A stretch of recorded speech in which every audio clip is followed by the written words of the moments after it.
The morning that changed everything. Marcus Thompson stood at the gates of Fort Harrison, the same military base where he had served with honor for 12 years. The morning sun cast long shadows across the concrete barriers, and the familiar sight of the guard post brought back a flood of memories. He adjusted his worn baseball cap, the one with the faded Army insignia, and approached the young guard with confidence. "Good morning, soldier," Marcus said with a warm smile. "I'm here to visit the Memorial Garden. My unit's plaque was installed there last month." The guard, barely looking old enough to shave, glanced up from his clipboard with disinterest. His name tag read, Private Johnson. He looked Marcus up and down, taking in his civilian clothes, weathered face, and the slight limp that came from an old injury sustained during his third deployment in Afghanistan. "Do you have proper identification and authorization?" Private Johnson asked in a monotone voice, not bothering to make eye contact. Marcus reached into his wallet and pulled out his veteran's identification card, along with his driver's license. "Here you go. I served here from 2005 to 2017. Sergeant Major Marcus Thompson, 3rd Infantry Division." Private Johnson barely glanced at the cards before shaking his head. "These aren't sufficient for base entry. You need a current military ID or a sponsor letter from an active duty personnel." The rejection hit Marcus like a physical blow. He had walked through these gates thousands of times during his service. This was the place where he had trained young soldiers, where he had prepared for deployments, where he had said goodbye to friends who never came home. The Memorial Garden wasn't just a tourist attraction to him. It was sacred ground. "Listen, son," Marcus said, trying to keep his voice steady. "I understand you're following protocol, but I'm not asking to access classified areas. The Memorial Garden is open to families and veterans. I just want to see my brother's names on that plaque." Private Johnson's expression hardened. "Sir, I don't make the rules. No proper ID, no entry. You'll need to contact the base commander's office during business hours to arrange a visit." Marcus felt his frustration building. He had fought for this country, had bled on foreign soil, and now he was being treated like a stranger at the very place he had called home for over a decade. But he also understood military discipline and the importance of following orders. "Could you at least call someone to verify my service record?" Marcus asked. "Surely there's someone on duty who remembers Sergeant Major Thompson from the 3rd Infantry." The young guard shrugged. "Not my job, sir. The rules are clear." Behind Marcus, a small line of authorized personnel began to form. A contractor with proper credentials, a military spouse with a dependent ID, and a delivery truck driver with the necessary paperwork all waited while Marcus continued his plea. "I trained soldiers on this base for 12 years, Marcus said, his voice carrying a mix of pride and pain. "Some of the men and women who work here today learned everything they know from me and my team. This isn't just about rules, it's about respect." But Private Johnson had already turned his attention to the next person in line. To him, Marcus was just another civilian trying to bend the rules. The young soldier had no understanding of what the base meant to someone who had dedicated the best years of his life to serving within its walls. Marcus stepped aside, feeling defeated and humiliated. He watched as others passed through the gates easily, their proper documentation granting them access to a place he had once helped protect. The irony wasn't lost on him. He had spent years defending the very protocols that were now keeping him out. Standing in the parking lot, Marcus pulled out his cell phone and called his old friend Captain Rodriguez, hoping someone with active duty status could help. The phone went straight to voicemail. He tried 2 other contacts, both former colleagues who might still be stationed at Fort Harrison. No answer. The heat of the day was beginning to rise, and Marcus felt sweat forming under his cap. He looked back at the gates one more time, seeing the American flag waving proudly above the entrance. That flag represented everything he had fought for, everything he believed in. Yet here he stood, locked out, and forgotten. As he walked back to his truck, Marcus noticed an elderly woman struggling with a heavy bouquet of flowers near the visitor parking area. She was clearly trying to reach the same memorial garden he had been denied access to. "Ma'am, can I help you with those?" Marcus offered, his military training making it impossible to ignore someone in need. The woman, who appeared to be in her 70s, looked up with grateful eyes. "Oh, thank you, dear. I'm here to visit my son's memorial. He was killed in Iraq 3 years ago." Marcus felt a deep connection to this woman's grief. "I'm sorry for your loss. Your son was a hero." "He was," she said, tears beginning to form. "But they won't let me onto the base. Something about new security procedures. I've been coming here every month for 3 years, and today they say I need different paperwork." The injustice of the situation struck Marcus even harder. Here was a Gold Star mother being denied the chance to honor her fallen son. The bureaucracy had become more important than human decency and respect for sacrifice. Marcus made a decision that would change everything. He took out his phone and started making calls, not to friends or former colleagues, but to people higher up the chain of command. He called the base commander's office, the public affairs department, and finally the office of Brigadier General Patricia Williams, who oversaw operations for the entire region. Each call was met with voicemails or assistants who promised to pass along messages. But Marcus was persistent. He had learned during his military career that sometimes the squeaky wheel gets the grease, and sometimes standing up for what's right requires making some noise. By noon, Marcus had left detailed messages with 6 different offices, explaining the situation and requesting immediate action. He included his service record, his contact information, and a clear description of how veterans and military families were being treated at the gate. What Marcus didn't know was that his calls were creating ripples throughout the base's command structure. His name was recognized by several senior officers who remembered his exemplary service record and his reputation as a soldier's soldier. The messages were quickly escalated, and by 2 p.m. they had reached the desk of General Williams herself. General Williams, a veteran of multiple deployments and someone who understood the sacred bond between the military and its veterans, was appalled by what she read. She immediately called for a full review of the gate procedures and ordered her aide to get Marcus Thompson on the phone. But Marcus had already left the base area, frustrated and disappointed. He drove home to his small house 20 minutes away, not knowing that the wheels of military justice were already turning in his favor.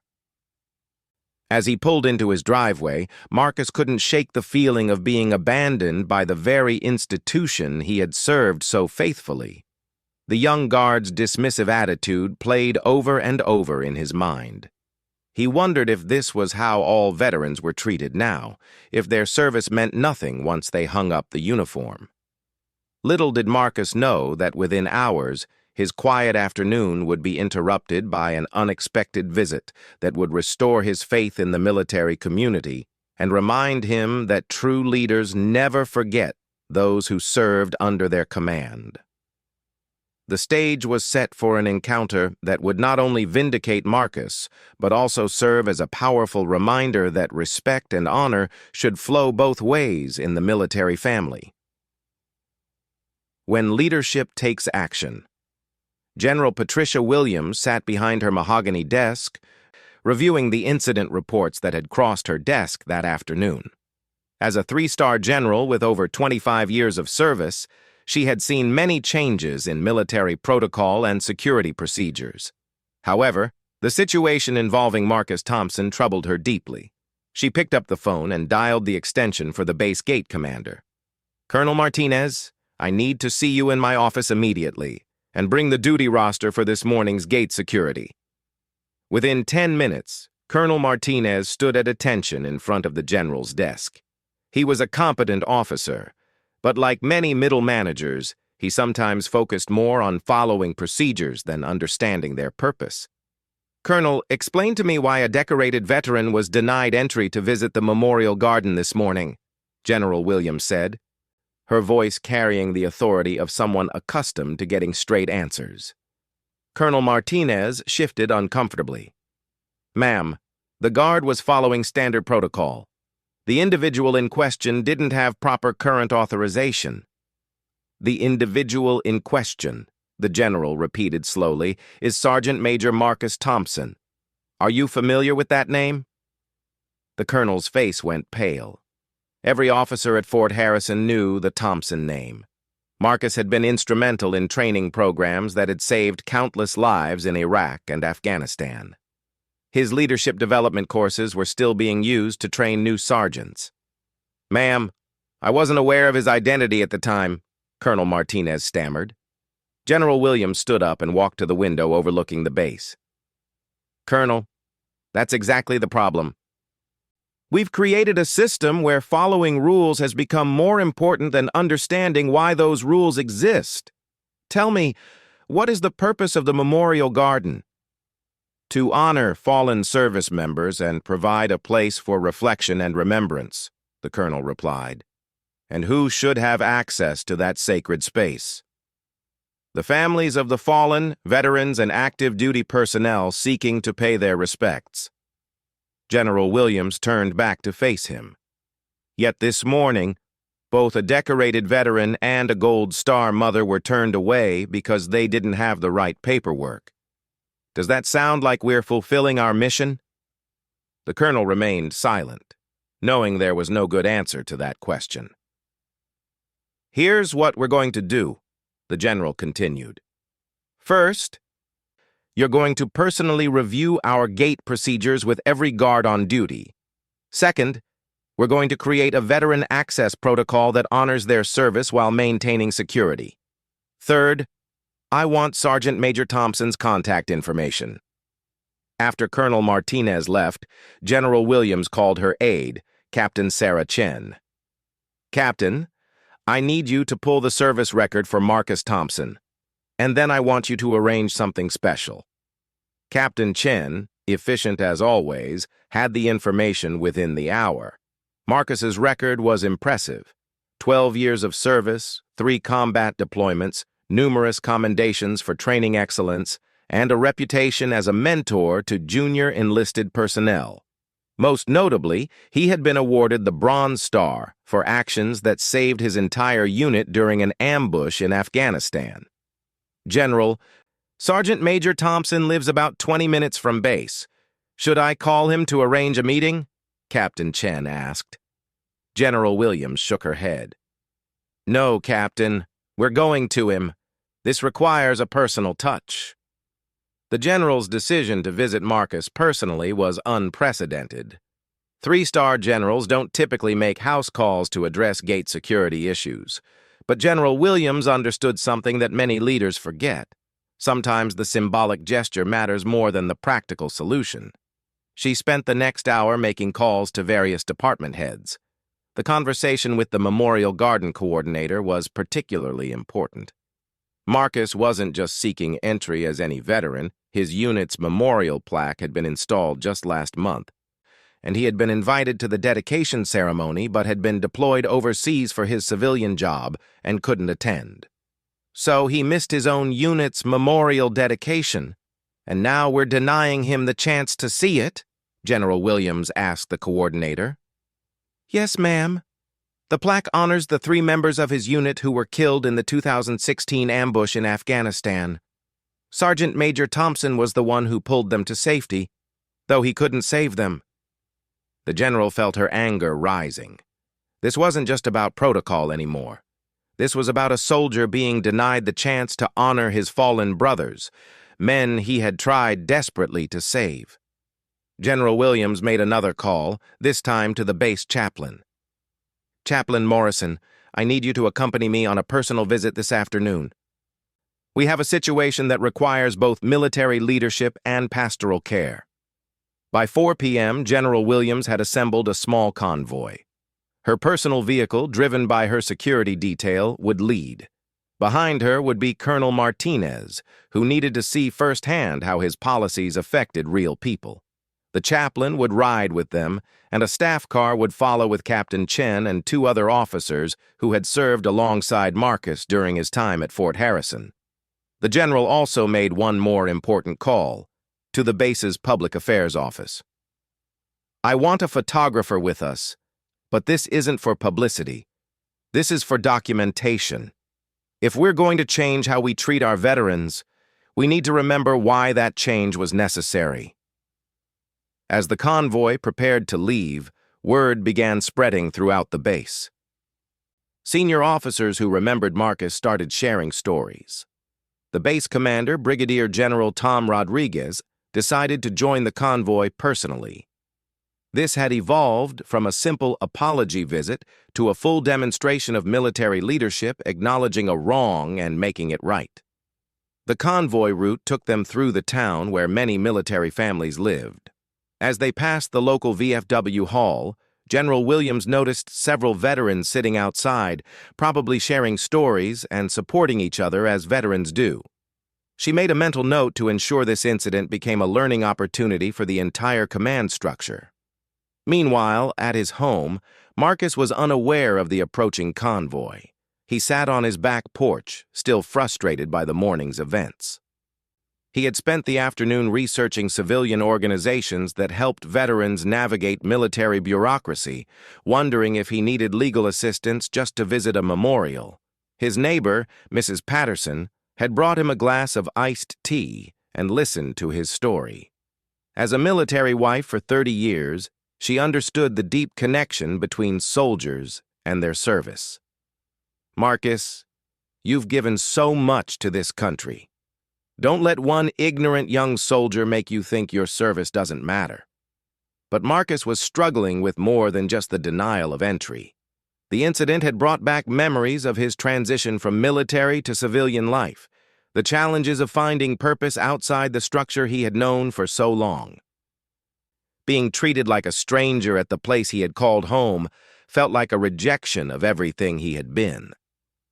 As he sat there reflecting, Marcus heard the sound of vehicles approaching his quiet street.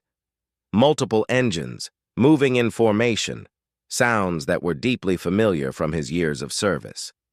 He stood up and walked toward his front yard, curiosity overcoming his desire for solitude. What Marcus saw approaching would change his entire perspective on the morning's events and remind him that while individual soldiers might fail to show proper respect, the institution of the military still honored those who had served with distinction. The convoy was about to arrive, carrying with it not just an apology, but a powerful demonstration of what happens when true leaders learn that their veterans are being treated poorly. The afternoon that had started with such disappointment was about to become a moment of redemption and recognition that Marcus would remember for the rest of his life. A moment of recognition. Marcus stood in his front yard, watching in disbelief as a convoy of official military vehicles turned onto his quiet residential street. His heart began to race as he recognized the formation. A command convoy, the kind reserved for high-ranking officials or serious situations. His first thought was that something terrible had happened, perhaps to someone he knew who was still serving. The lead vehicle, a black SUV with small flags mounted on the front, pulled into his driveway. Marcus instinctively straightened his posture, old military habits taking over despite his confusion. As the vehicle doors opened, he saw uniformed officers emerging, their ranks clearly visible even from a distance. The first person to step out was a woman in dress uniform with stars on her shoulders. Marcus's eyes widened as he realized he was looking at a general officer. General Patricia Williams approached him with purpose, her bearing commanding yet respectful. "Sergeant Major Thompson?" she asked, though she already knew the answer. "Yes, ma'am," Marcus replied, snapping to attention despite being in civilian clothes. "At ease, Sergeant Major. I'm General Williams, and I owe you an apology." Behind the general, other officers were emerging from the convoy. Marcus recognized Colonel Martinez, though he didn't know the man's role in the morning's events. Chaplain Morrison stepped forward as well, his presence adding a solemn dignity to the gathering. "Ma'am, I'm not sure I understand," Marcus said, though pieces were starting to come together. General Williams gestured toward his front porch. "May we sit down? I'd like to explain why we're here and discuss what happened at the gate this morning." As they settled on Marcus's porch, neighbors began to notice the unusual gathering. Mrs. Patterson peered out from her window, amazed to see military leadership at her neighbor's house. Other neighbors found reasons to step outside, sensing that something important was happening. "Sergeant Major Thompson," General Williams began, "this morning you were denied entry to Fort Harrison when you sought to visit the Memorial Garden. That treatment was unacceptable, and I'm here to personally apologize and ensure it never happens again." Marcus felt a wave of emotions, relief, vindication, and surprise that his complaints had reached such a high level. "General, I appreciate you coming, but I understand the guards were following procedures." "No," the general said firmly. "They were following the letter of procedures while completely missing the spirit of why those procedures exist. Our security measures are meant to protect the base while allowing legitimate access to those who have earned the right to be there. You, Sergeant Major, have more than earned that right." Colonel Martinez stepped forward, clearly uncomfortable but determined to do the right thing. "Sergeant Major Thompson, I was responsible for the gate procedures that kept you out this morning. I failed to ensure my guards understood that veteran access to the Memorial Garden requires special consideration. I personally apologize for that failure." Chaplain Morrison spoke next. "Marcus, I didn't know you personally during your service here, but I've spent this afternoon learning about your contributions to this base and to the soldiers you trained. What happened this morning was not just a procedural failure, it was a failure to honor the sacrifices you've made." Captain Chen approached with a folder in her hands. "Sergeant Major Thompson, we've prepared something for you." She handed him an official document. "This is a permanent veteran access credential for Fort Harrison. It will allow you unrestricted access to the Memorial Garden, the commissary, and other appropriate facilities. No appointment necessary, no sponsor required." Marcus looked at the credential, noting the official seals and signatures. But more than the practical value, it represented something deeper, recognition and respect from the institution he had served. "There's more," General Williams continued. "We've learned that you missed the dedication ceremony for your unit's memorial plaque last month due to work obligations. We'd like to arrange a private ceremony for you whenever it's convenient. Your brothers deserve to have you there." The mention of his fallen comrades brought tears to Marcus's eyes. The 3 soldiers memorialized on that plaque had been under his command, and their loss still haunted him. The idea of finally being able to honor them properly meant everything. "Additionally," the general continued, "we're implementing new training for all gate personnel regarding veteran access. Your experience this morning has highlighted a gap in our procedures that affects other veterans as well. Colonel Martinez will be personally overseeing this training." One of the officers from the back of the group stepped forward, Major Susan Torres, who had served as a lieutenant under Marcus's mentorship years earlier. "Sergeant Major Thompson, you probably don't remember me, but you changed my career. The leadership principles you taught me have guided every decision I've made as an officer." Marcus looked at her carefully, and recognition dawned. "Lieutenant Torres, you were in the Leadership Development Program in 2014. "Yes, sir. I'm Major Torres now, and I owe that progression to the foundation you gave me. When we heard about this morning's incident, several of us who served under you wanted to be here." Another officer stepped forward, Captain James Wu, formerly Sergeant Wu. "Sergeant Major, you saved my career when I was struggling as a young soldier. The counseling and mentorship you provided kept me in the Army. I'm a captain now because you believed in me when I didn't believe in myself." The gathering had grown beyond an official apology. It had become an impromptu reunion and recognition ceremony. Marcus was overwhelmed by the outpouring of respect from people whose lives he had touched during his service. General Williams stood up, and everyone else followed suit. Sergeant Major Thompson, on behalf of the United States Army and Fort Harrison, I want to formally recognize your distinguished service and apologize for this morning's treatment. But more than that, I want to ensure that all our veterans know they have a home here. She turned to address the small crowd of neighbors who had gathered at a respectful distance. This man served our country with distinction for 12 years. He trained soldiers who went on to save lives in combat. He earned a Bronze Star for heroism under fire. Today, he was turned away from visiting a memorial to his fallen comrades. That's not the Army I serve, and it's not the treatment our veterans deserve. The neighbors began to applaud, and several approached to shake Marcus's hand and thank him for his service. Mrs. Patterson came over with a pitcher of iced tea for everyone, and what had started as an official visit began to take on the atmosphere of a community celebration. As the afternoon wore on, General Williams pulled Marcus aside for a private conversation. "Sergeant Major, I want you to know that changes are already being implemented. By next week, every guard at every gate will understand that veterans seeking to visit the Memorial Garden have special access rights. Your experience will prevent this from happening to other veterans." "I appreciate that, ma'am," Marcus replied. "But honestly, seeing all these people here, knowing that my service mattered to them, that means more than any procedure change." "Your service did matter," the general emphasized. "Every soldier you trained, every life you touched, every mission you completed successfully, all of it mattered. We failed you this morning, but we won't fail you again."